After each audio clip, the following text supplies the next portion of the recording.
지난 초봄에 아파트 단지의 쓰레기장 울타리 밖에 폐기물 스티커가 붙여져서 버려져 있는 대통령상을 받은 액자 2개를 우연히 보았습니다. 역대 대통령들 중에서 80년대 말에 노 대통령, 90년대 초에 김모 대통령의 이름이 새겨져 있고 대한민국 대통령 이렇게 사각 붉은색 직인이 찍혀 있는 대통령상 액자였습니다. 모 언론사의 대표가 몇 년 간격으로 대통령상을 받고 또 받았던 적이 있었던 것 같은데, 그걸 버리면서, 왜 버렸는지는 모르겠으나 버리면서 남들의 눈에 띄게 버리고 나니까 그 상을 받은 사람의 이름도 쓰레기가 되고, 또 상을 준 대통령의 이름도 쓰레기장에 굴러다니는 이름이 되고 말았습니다. 물론 우리도 가정에 받는 수많은 택배물에 수신자의 이름, 발신자의 이름 제대로 처리하지 않으면 쓰레기장에 굴러다니는 이름이 되고 말죠. 그걸 보는 순간 제 마음속에, 그래, 맞아, 이 세상에 모든 것들이 다 그렇게 돌아가는 거지, 별거 아니지 하는 그런 생각이 들었습니다. 사람은 흙에서 왔다가 흙으로 간다 이렇게 말하죠. 성경의 가르침이죠. 그런데 요즘은 화장 문화가 보편화되어서 사람이 흙에서 왔다가 재로 간다 이렇게 말해야 오히려 맞을 것입니다. 어저께가 세계 환경의 날이었습니다. 이때에 우리에게 알려진 책 중에 하나가 쓰레기에 관한 모든 것, 이런 제목의 책입니다. 프랑스의 열핵 융합을 연구하는 물리학자인 피에로 마르틴이라는 학자와 언론인이고 또 과학 연구 기자로 활동하고 학교에서 대학에서 가르치기도 하고 하는 또 한 사람의 언론인이 함께 세계의 이 시대의 이 지구촌의 쓰레기의 심각성, 이걸 정리한 그런 책입니다. 우리가 아름다운 자연 속에 살죠. 수도 서울은 아름다운 산이 있지요. 여러분, 이 산들 중에 가장 지저분한 산이 어디일 것 같습니까? 이 책에서 말하는 것은 에베레스트 산입니다. 에베레스트 산은 그 이름이 산스크리트어로 천국의 신이다 이렇게 이름 붙여지는 것이 에베레스트라고 그럽니다. 아름다운 산이죠. 또 세계 등정가들이 다 한번 올라보고 싶은 그런 그림 같은 설경의 비경을 가진 그런 산이죠. 네팔 선교지의 교우들과 방문했다가 그 에베레스트의 산자락을 본 적이 있지만 멀리 그림처럼 펼쳐지는 에베레스트의 광경은 장관이죠. 그런데 산악인들이 산에 올라가며 산꼭대기에 등정하며 가지고 내려오지 않는 쓰레기들, 심지어는 산소통으로부터 음식을 처리하고 먹고 버린 캔으로부터 플라스틱 용기로부터 로프와 이러저러한 폐기물들을 가지고 내려오지 않고 버려진 것이 지난 1950년대 초에 네덜란드의 등정가가 정상을 올라본 경험 이후에 70여 년 동안 수많은 4,500여 명의 등정가들이 정상을 향해서 7,000번 이상 오른 그런 그 역사의 쓰레기 문제가 심각하고, 또 그 높은 산에 올라가다 보면 화장실이 없는 여건에서 대소변을 다 그저 얼어있는 눈 속에 얼음 속에 처리하다 보니까 지금의 이 환경 변화로는, 급격한 환경 변화로는 21세기가 끝날 때쯤 되면 5,500고지 이상의 그 눈과 얼음들이 다 녹아내리는 날이 올 것이라고 예상하는데, 그렇게 되면 찾지 못한 그 계곡의 얼음 속의 눈 속의 시체들로부터 수많은 배설물들이, 수십 년간 쌓여진 배설물들이 눈과 얼음이 녹아내리는 가운데 엄청난 자연 속의 현상을 보게 될 것이다. 그런 이야기입니다. 호랑이는 죽어서 가죽을 남기고 사람은 죽으면 이름을 남긴다. 과거엔 그렇게 말했지만 요즘은 호랑이는 죽어서 가죽을 남기고 사람은 죽으면 쓰레기를 남기는 것, 이런 세상 속에 삽니다. 여러분 그렇지 않습니까? 혼자 사시던 서너 식구가 같이 사시던 하루가 멀다 하고 집안에 쌓여져 가는 각종 쓰레기들 분리해서 배출해 보지만 음식물 찌꺼기로부터 얼마나 많은 생활의 쓰레기들이 넘쳐나는지 모릅니다. 사람은 한 생을 살고 나면 죄와 악이 쌓여져 가는, 그런 죄 속에 나서 죄와 악이 쌓여져 가는 그런 쓰레기 더미 속에서 죽어가는 것만 같습니다. 사도 바울은 자랑거리가 많던 히브리인이었고 열심히 대단했던 율법학자인 바리새인이었습니다. 고린도 후서는 고린도 전서와 함께 사도 바울이 쓴 편지입니다. 그 바울이 나중에 은혜를 충만히 깨달은 후에 자신의 과거, 그 화려한 경력을 뭐라고 말했습니까? 나는 이 모든 것들을 배설물로 여긴다. 별것 아니란 말입니다.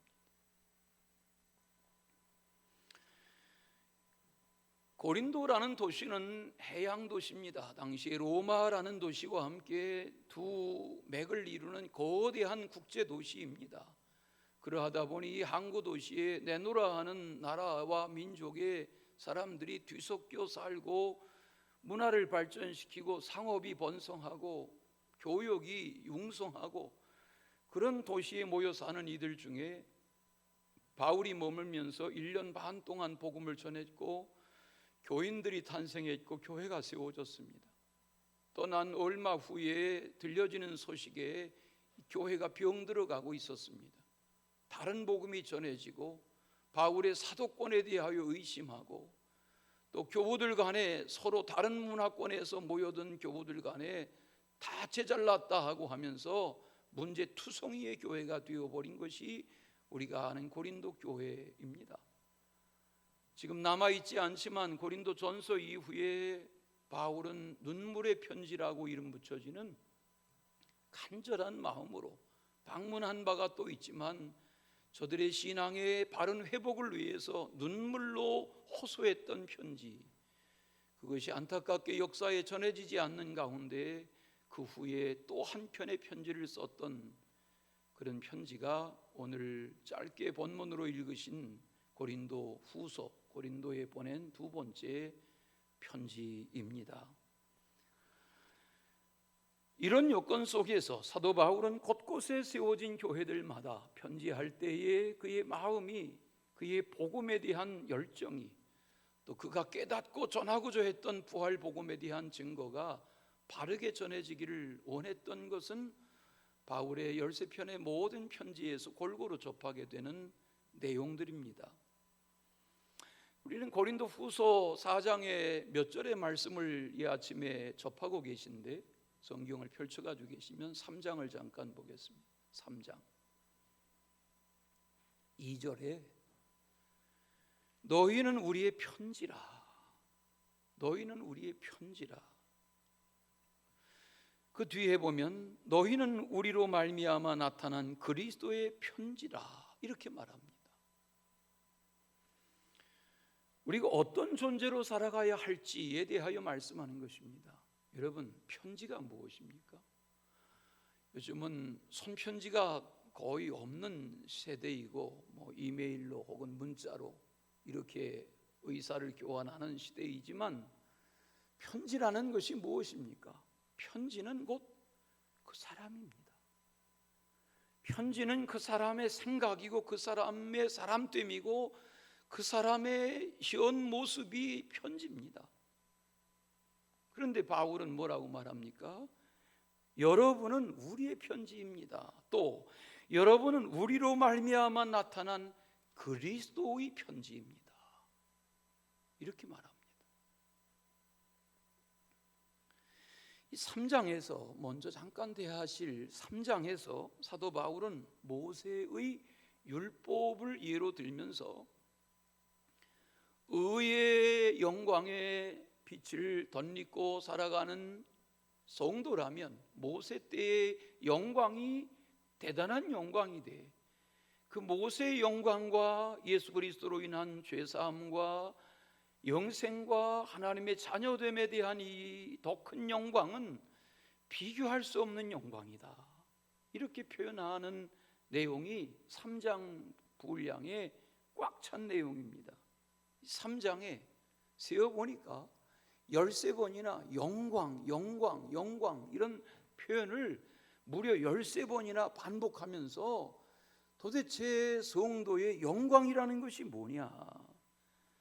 그 말씀을 읽다 보면 이렇게 표현합니다. 주의 영으로 말미암는 영원한 영광이 있다 하는 것입니다. 그래서 우리는 낙심하지 말아야 된다 하는 교훈입니다. 4장 말씀에 4장 1절 시작하는 1절에 보면 그러므로 우리가 낙심하지 아니하고 이렇게 말씀했는데 오늘 본문으로 읽으신 16절에서 다시 또 말합니다. 그러므로 우리가 낙심하지 아니하노니. 오늘 우리가 예배 찬송으로 부른 488장에도 낙심하지 아니하는 소망의 성도의 찬양에 대하여 찬양한 그런 가사를 접합니다.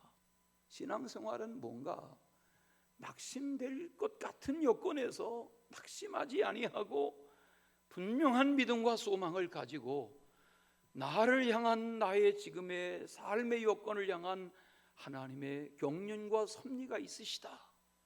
이렇게 환난과 고난을 소화해 나가는 것, 이것이 믿음으로 사는 성도의 모습이어야 할 것입니다.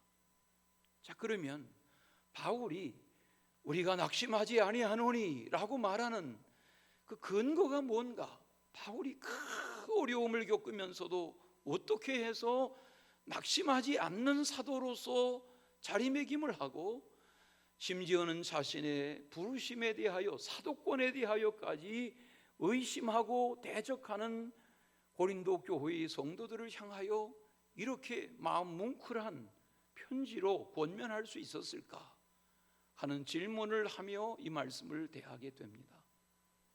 낙심하지 아니한다 하는 선언의 이유가 무엇인가? 첫째는 겉사람과 속사람, 이런 말씀으로 깨우침을 주고 있습니다.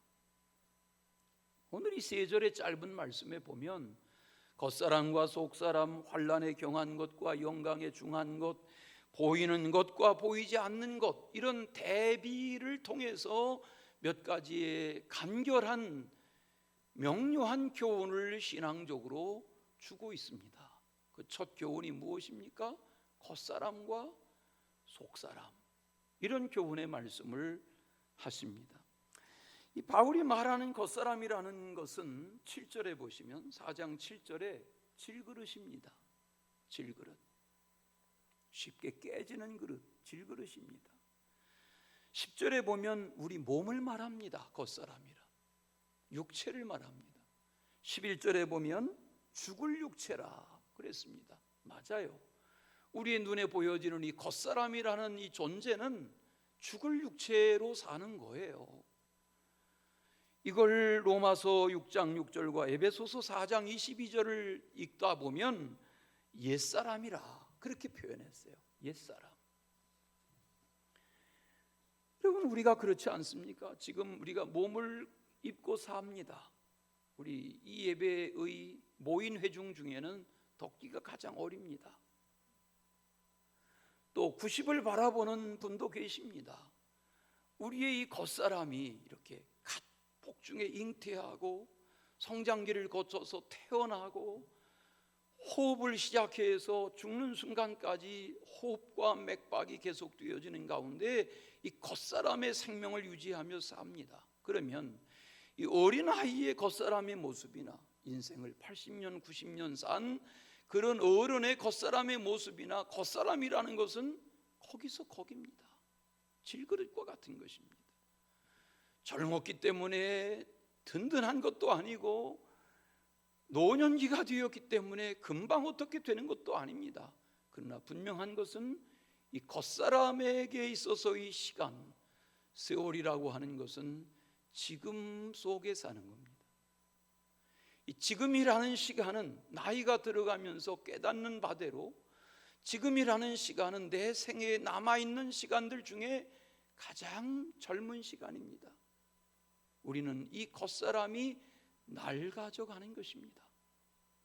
예전 성경에는 겉사람은 후패하나 그랬는데 지금 보는 성경에는 겉사람이 낡아진다 그렇게 교훈하고 있습니다. 그렇지 않습니까? 겉사람이라는 것이 아무리 자기가 자기를 지켜가려고 해도 병이 찾아오면 병들고 사고를 당하면 상하고 이 생로병사의 과정을 피할 수 있는 인생은 세상에 아무도 없습니다. 겉사람은 그런 겁니다. 예수님도 인용하신 솔로몬이 60에 죽었습니다. 우리가 아는 알렉산더 33살에 죽었다지 않습니까? 존 F 케네디 대통령 그가 46살에 죽임당했습니다. 죽었습니다. 이소룡 32살, 마릴린 먼로 36살, 다이애나 아비도 36살 더 살지 못했습니다. 불로초를 구해오라 했던 진시황 49살에 죽었습니다. 질문해 보겠습니다. 여러분, 이 겉사람으로 몇 살을 살 수 있을 것 같습니까? 다시 질문해 보겠습니다. 몇 살을 살고 싶으십니까? 바울이 말합니다. 겉사람은 낡아지나.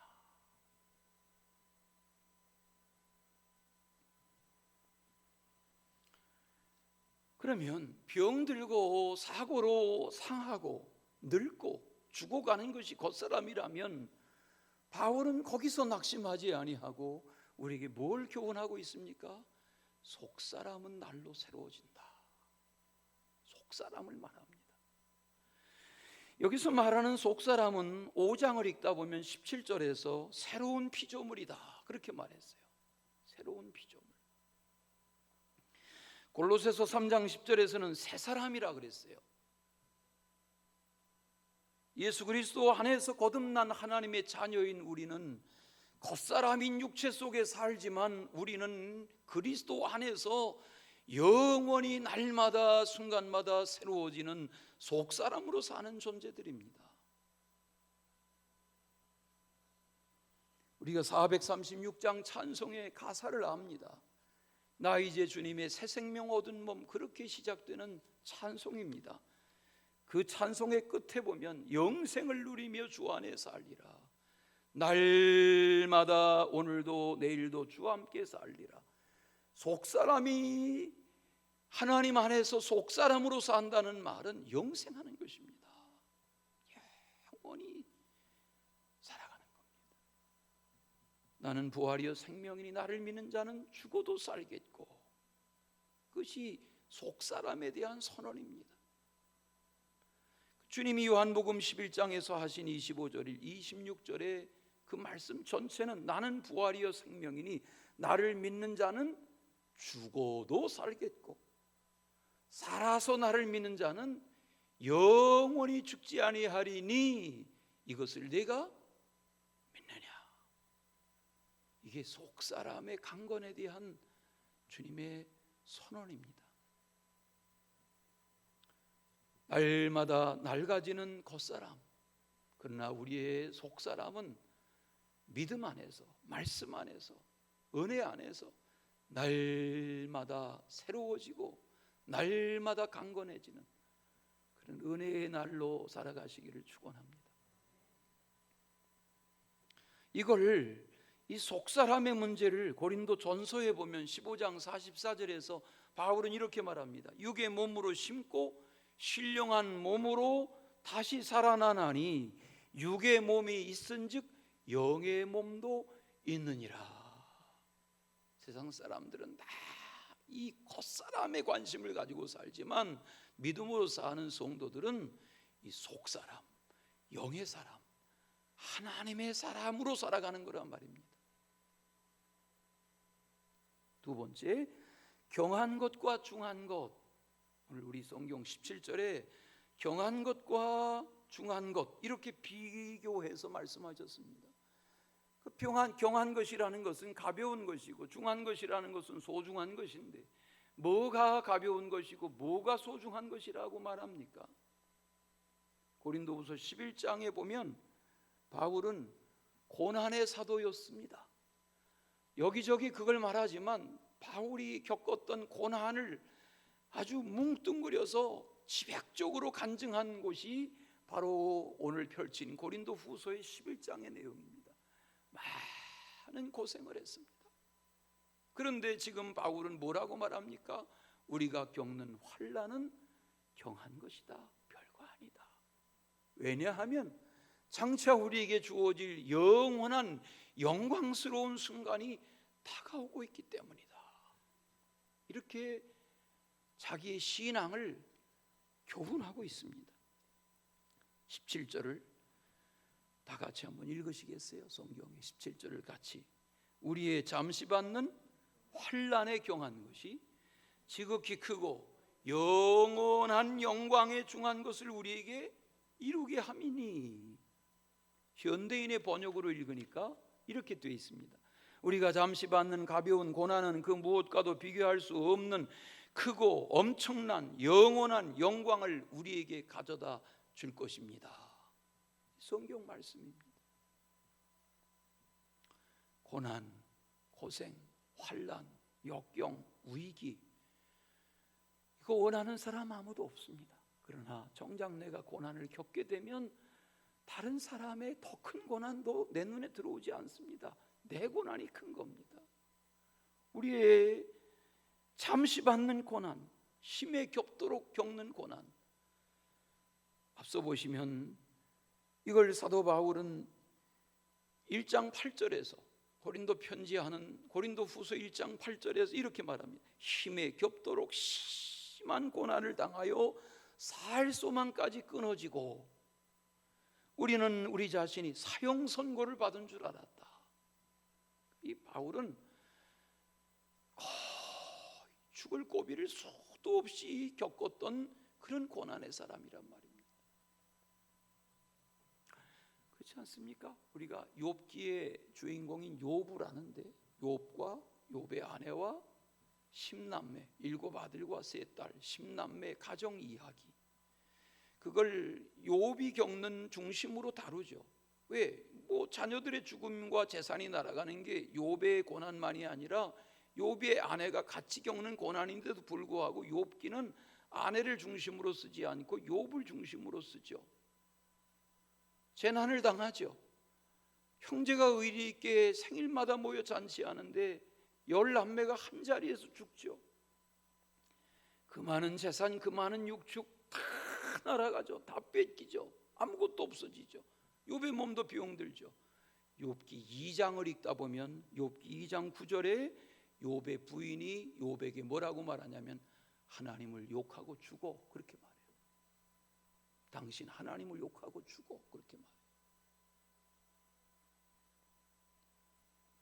여러분, 고난은 이런 것입니다. 우리가 믿음으로 살아가고 있지만 우리가 정말 설명할 수 없는 고난 속에 살아가게 되면 하나님을 부인할지도 모릅니다. 내가 믿음으로 살아온 지난 날들이 무색해질지도 모릅니다. 우리 속담에 남의 연병이 내 곧불만 하랴, 그런 속담이 있지 않습니까? 내가 편안할 땐 평안한 거지만 내가 고생하고 내가 어려움을 겪고 내가 경제적으로 위기를 겪고 내가 삶이 처절해지고 내가 억울하고 내가 답답하고 내가 속상하고 내가 밤잠을 설치게 되고 내가 초췌해지게 되면 남이 겪는 고난 보이지 않습니다. 내 고난이 제일 큰 겁니다. 그런데 사도 바울은 뭐라고 말해요? 이 고난이 경한 것이다. 왜냐하면 장차 우리에게 주어질 그 영원한 영광과 비교하면 이 고난이 가벼운 것이다. 그렇게 말해요. 여러분 동의할 수 있으세요? 받아들여지세요?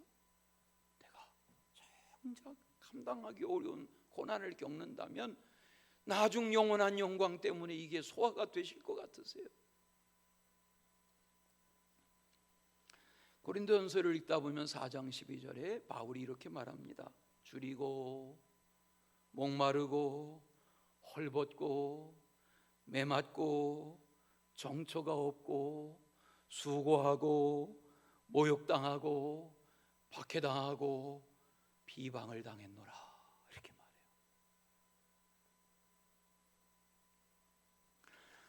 오늘 고린도후서 4장을 접하고 계신데 11장에 한번 펼쳐보시겠어요? 11장에 보시면 거기 23절부터 27절까지 바울이 얼마나 많은 환난을 당한 사도인데 그걸 지금 고린도 교회 편지하면서 4장에서는 내가 받는 환난, 우리가 받는 환난 가벼운 거다, 이렇게 말하냐 말이에요.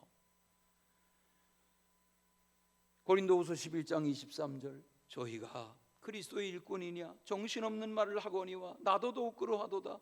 내가 수고를 넘치도록 하고 옥에 갇히기도 하고 더 많이 하고 매도 수없이 맞고 여러 번 죽을 뻔하였으니 유대인들에게 40에 하나가 만매를 5번 맞았으며 3번 대장으로 맞고 1번 돌로 맞고 3번 파송하는데 일주야를 기품해서 지냈으며 여러 번 여행에 강의 위험과 강도의 위험과 동족의 위험과 이방인의 위험과 시내의 위험과 광야 위험과 바다의 위험과 거디 형제 중에 위험을 당하고 또 수고하며 애쓰고 여러 번 자지 못하며 줄이며 목마르고 여러 번 굶고 춥고 헐벗었다. 바울은 고생 덩어리로 살았단 말이에요. 다리를 뻗고 편하게 잔 날이 언제였나 싶게 복음으로 붙들린 이후에 바울의 생은 고난의 연속이었는데 바울은 말해요. 지금도 고난을 겪고 있으면서 사도권을 부인하는 이들로 인해서 억울한데도 그가 하는 말은 내가 지금 환난을 겪는 것은 별것 아니다.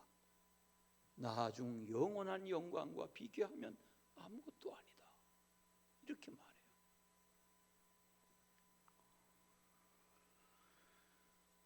요즘 뭐 때문에 속상하십니까? 요즘 뭐 때문에 답답해 하십니까? 요즘 뭐 때문에 열이 납니까? 뭐 때문에 열이 받칩니까? 오늘 바울은 말합니다. 17절 다시 공동번역으로 읽어보겠습니다. 17절, 우리는 지금 잠시 동안 가벼운 고난을 겪고 있지만 그것은 한량없이 크고 영원한 영광을 우리에게 가져다 줄 것입니다, 이렇게 선언하고 있어요. 내가 이렇게 고난을 계속 겪고 있지만 주님이, 하나님이 나에게 영원한 영광을 가져다 줄 것입니다.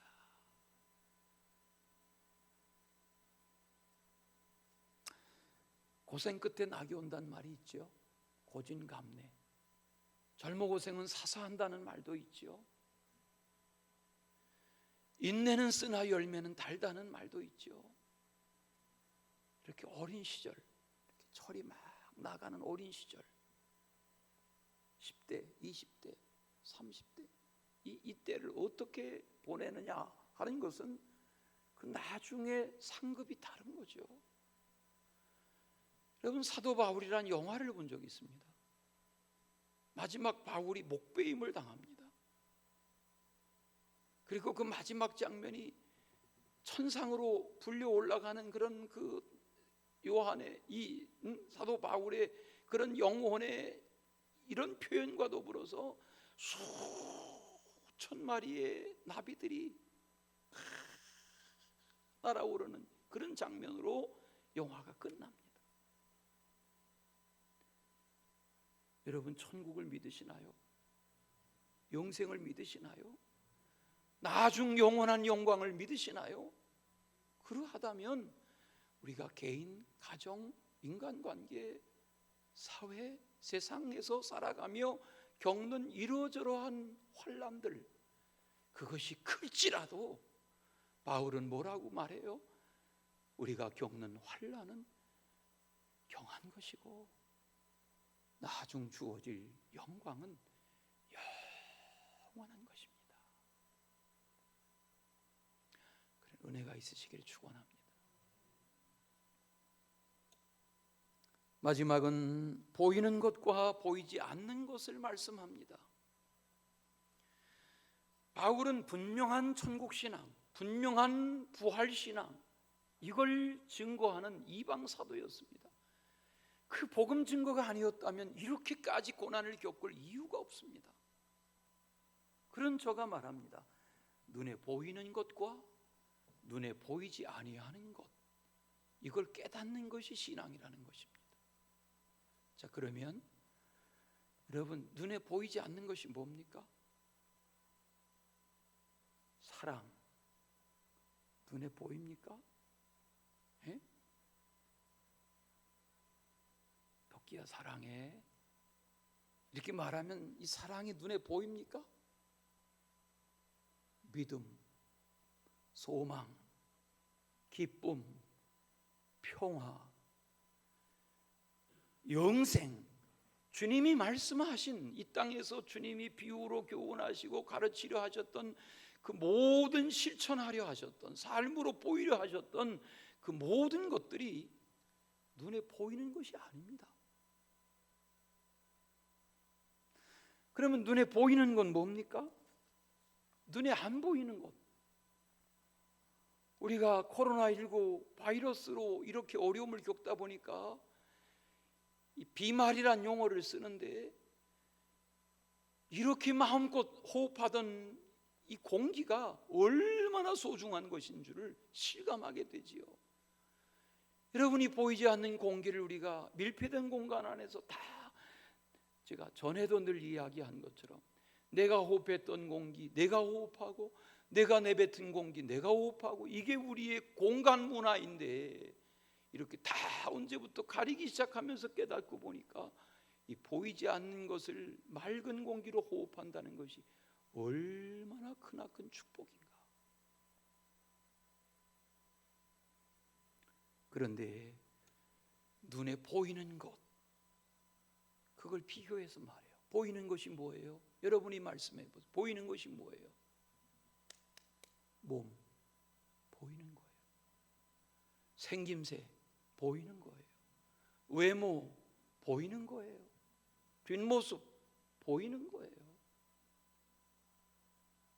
집, 아파트, 자동차, 이력서, 사회적인 위치, 경력, 지위, 다 보이는 거예요. 명품 가방, 명품 시계, 명품 옷, 보석, 다 보이는 거예요. 보이는 것을 쫓아 사는 거예요. 제가 새벽에 말씀드린 적 있죠. 지금은 원로로 물러나신, 신사동의 소망교회 원로로 물러나신 곽선희 목사님 설교 언젠가 둘레길 걸으면서 듣다 보니까 간증하시더군요. 어느 부인이 이런 헝겊으로 만든 자루에다가 뭘 들고 와서 담임 목사실에다가 이렇게 톡 내려놓는데 쇠붙이 소리가 나는데 열어보니까 거기 다이아몬드 폐물이 넘쳐나는 거예요. 다이아몬드 귀걸이, 팔찌, 목걸이 해가지고 다이아가 넘쳐나는 거예요. 누구라고 말하면 알만한 유명한 기업의 사장 부인이에요. 자기는 눈에 보이는 것마다 사들인 거예요. 다이아란 다이아는 형형색색. 그런데 은혜가 들어가고 나니까 어느 순간부터 그게 별거 아닌 거로 보이기 시작한 거예요. 전에는 보였는데 이제는 별것 아닌 것으로 여겨지는 거예요.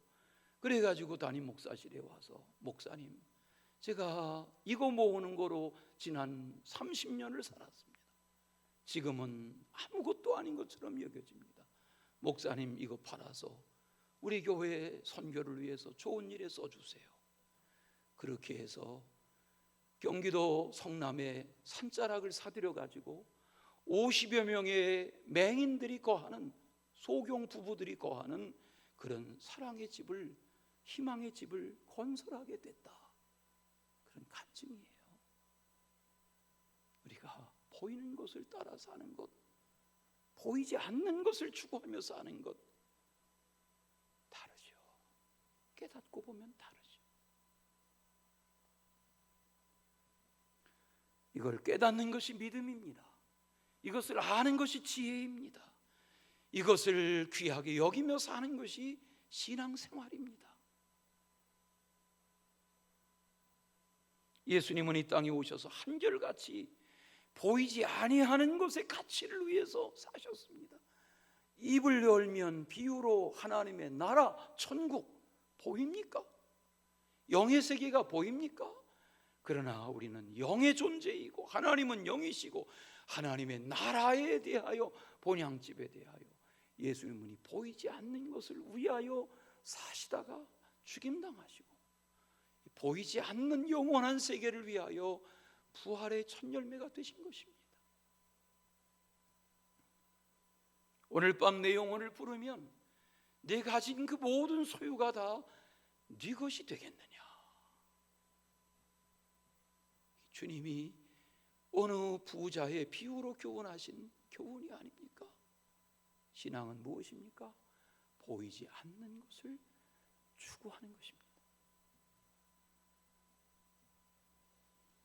복음을 모르고 부활의 사실과 진리를 모를 때에는 사울이 교회를 핍박하고 믿는 자를 죽이려 하고, 그러던 저가 다메섹 도상에서 예수님의 이름이 불려지고 주님으로부터 눈이 가려워지고 3일 만에 새 사람이 되고 하나님의 성령이 임한 후에 바울은 지금 여기까지 왔습니다. 그리고 말합니다. 겉사람, 환난, 눈에 보이는 것 별거 아니라는 것.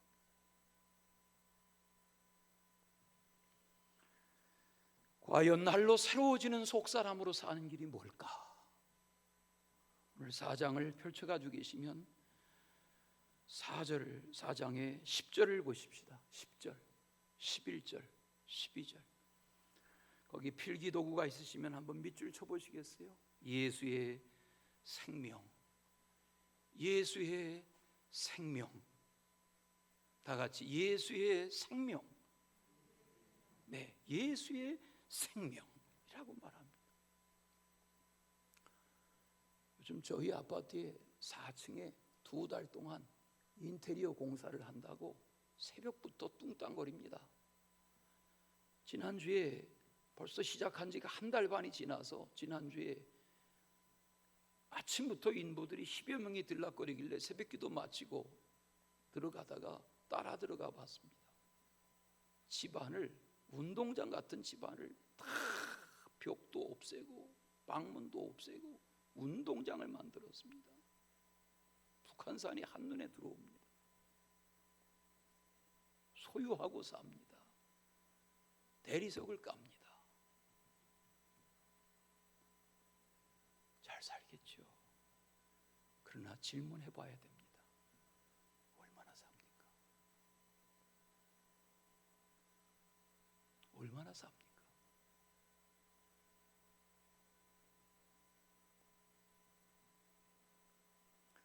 오늘 바울이 말합니다. 예수의 생명, 예수의 생명.